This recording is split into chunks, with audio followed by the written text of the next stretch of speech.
Yohanes 12 ayat 15.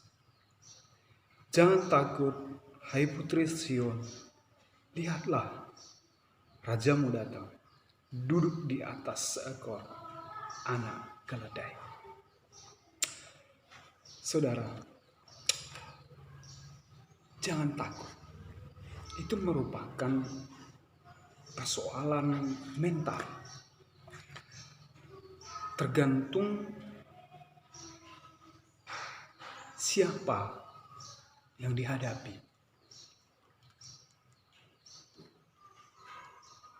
Jadi kalau ketakutan itu terjadi, siapa yang dihadapi? Sehingga orang mengalami ketakutan.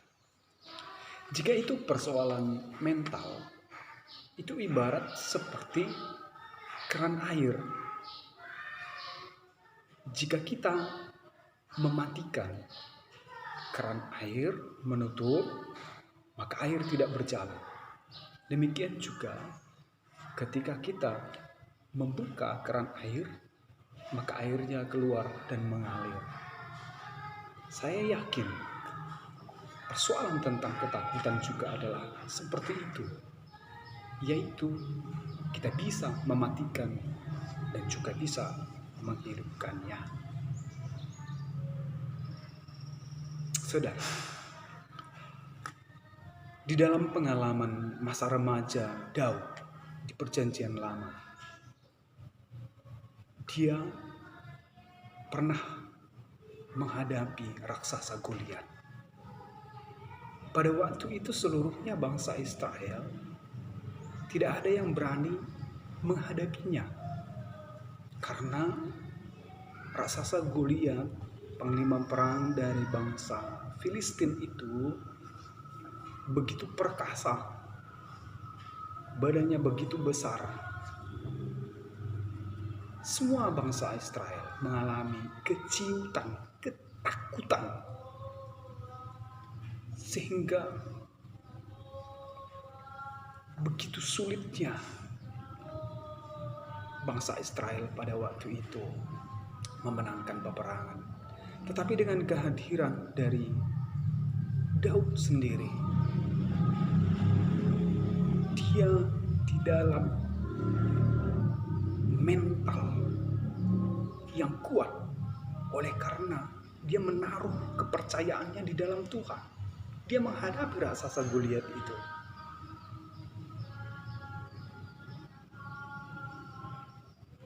Akhirnya dia bisa mengalahkannya dengan pertolongan Tuhan. Nah, raksasa Goliat itu ibarat seperti gambaran masalah pada saat ini. Masalah itu seperti seorang raksasa yang menakutkan. Maka jika dari pengalaman Daud itu, dia bisa mengalahkan raksasa Goliat. Dengan apa? Dengan pertolongan Tuhan. Maka dengan pertolongan Tuhan jugalah kita kiranya dapat mengalahkan segala ketakutan yang ditebarkan oleh masalah demi masalah yang terjadi dalam kehidupan kita. Pada masa ini, dengan menyebarnya virus corona, itu membuat ketakutan demi ketakutan, sehingga anjuran dari pemerintah maupun pemimpin gereja supaya masyarakat maupun jemaat berdiam diri dulu di rumah untuk sementara waktu. Itu adalah cara menghadapi persoalan virus corona ini supaya tidak tersebar. Berdiam diri dulu di rumah, menikmati waktu bersama keluarga dan segala aktivitasnya. Dahulu sesungguhnya juga hal itu pernah terjadi, yaitu di dalam masa kehidupan bangsa Israel ketika berada di tanah perbudakan Mesir. Ada 10 tulah yang diberikan Tuhan di tanah Mesir pada waktu itu. Tulah yang ke-10 yaitu adalah kematian anak sulung. Perintah Tuhan sebelum memberikan tulah yang ke-10 itu, kematian anak sulung, perintah Tuhan adalah kepada bangsa Israel supaya mereka itu berdiam diri di rumah. Pada malam hari mereka harus menyembelih anak sulung domba yang berumur 1 tahun. Darahnya dicurahkan dan sedikit itu dioleskan di tiang rumah. Dimakan pada malam hari itu, sisanya dibakar habis. Ketika tengah malam Tuhan datang, ketika dia melihat ada darah di tiang pintu rumah mereka, maka Tuhan tidak mengambil atau tidak mematikan anak sulung mereka.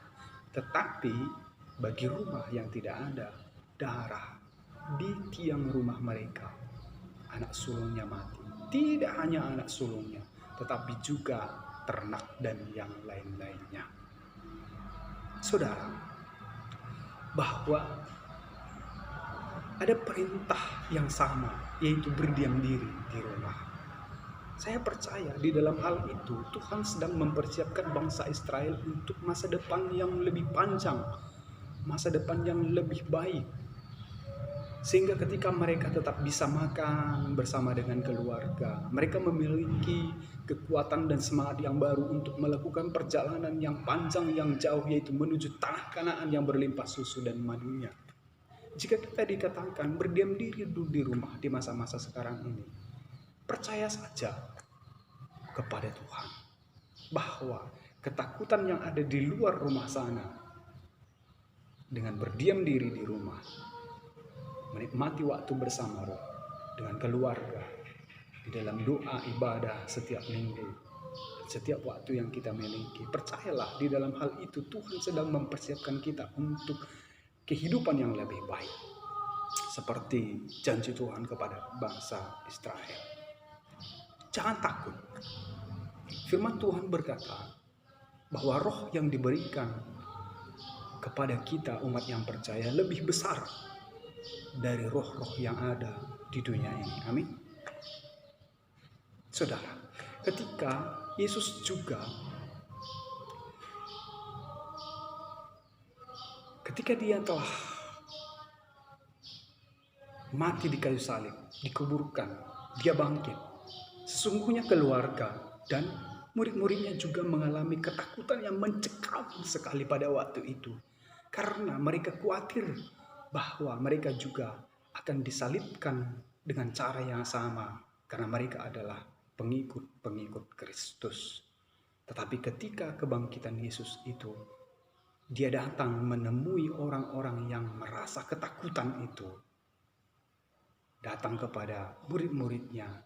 Yesus berkata, damai sejahtera bagi kamu. Damai sejahtera bagi kamu. Dalam nats firman Tuhan pada Minggu Palmarum ini juga dikatakan, jangan takut. Tuhan datang membawa damai sejahtera. Oleh karena itu, kita harus berpegang teguh pada firman Tuhan, bahwa jika Tuhan di pihak kita, maka siapakah lawan kita? Jangan takut. Itu persoalan mental. Mental kita harus dibangun di dalam kuasa firman Tuhan. Bahwa ketika kita menyambut Tuhan, kita menyambut firman-Nya, kita mendasari hati, pemikiran, dan kehidupan kita atas firman Tuhan. Oleh karena itu, jangan takut. Itu merupakan perintah dari Tuhan. Ketika kita menghadapi segala raksasa Goliat yang menebarkan ketakutan di dalam kehidupan kita ini, ketika bersama Tuhan, yakinlah, percayalah, kita dapat melalui seluruhnya itu dengan pertolongan Tuhan. Sebagaimana bangsa Israel telah dibawa oleh Tuhan dari Mesir menuju tanah Kanaan yang berlimpah susu madunya. Dan percayalah, di masa-masa yang begitu mencekam sekarang ini pun, Tuhan berkuasa untuk membawa kita melewati masa-masa yang mencengangkan, menakutkan ini dalam kehidupan kita ini. Tuhan memberkati. Salam.